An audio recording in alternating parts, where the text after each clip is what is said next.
Speaking of mobility, I was a scuba diver before I get into the astronaut program.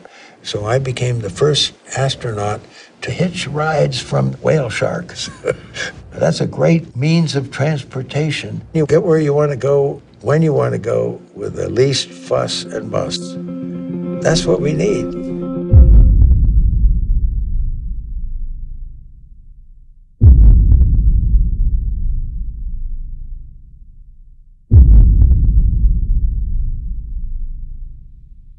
First started flying in the 60s. It was very romantic. We wore suits and ties, and I flew on the Concorde from London to New York.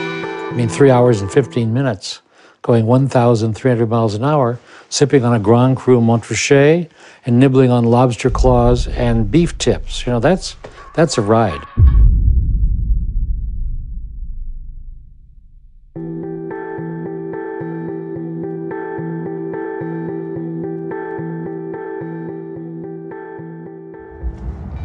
You mentioned, what's wrong with cities. And when I talk with university students now, think back, oh my God, college was so incredibly fun.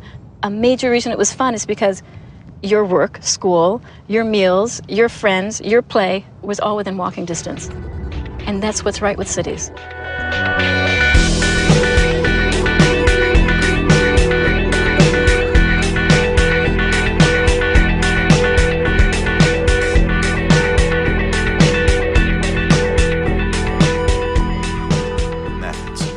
I tend to privilege one specific method, which would be the alpha position of the foot.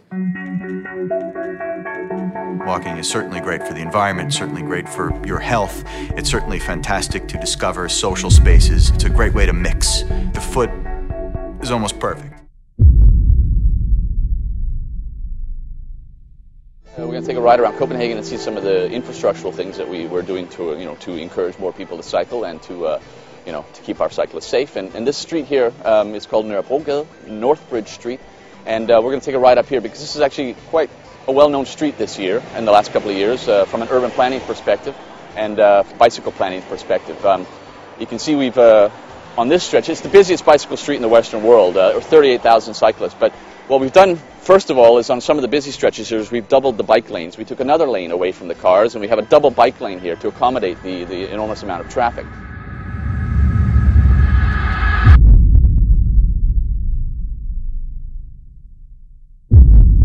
The city of Copenhagen has been investing massively in cycling infrastructure, and that has benefits not only towards congestion, the fact that we can move more people effectively by bicycle than we can by car.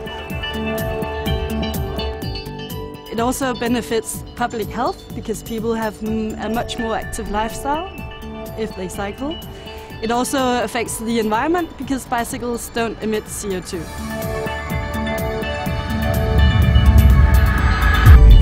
Issues that we've created are entirely our own. They affect essentially us. Nature will still be here when we're gone. We have only two choices. We either learn how to adapt with the planet, or we have to get off. John F. Kennedy had a great quote. If man created problems, man can solve them. Changes for our society and transportation will not lie just in the fact that we have different fuel systems or different energy sources. How do we use those energy sources? That's really what's going to change our way of living. Focus on green mobility in cities.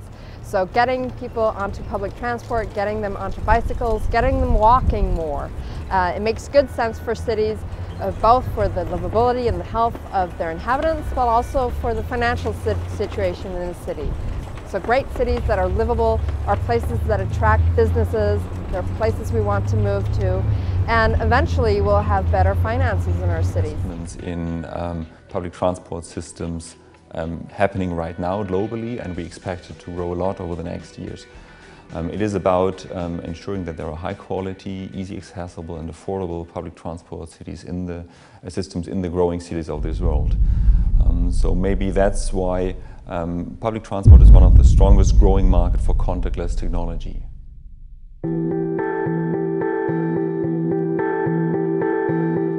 That's mobility, all right? That's transportation.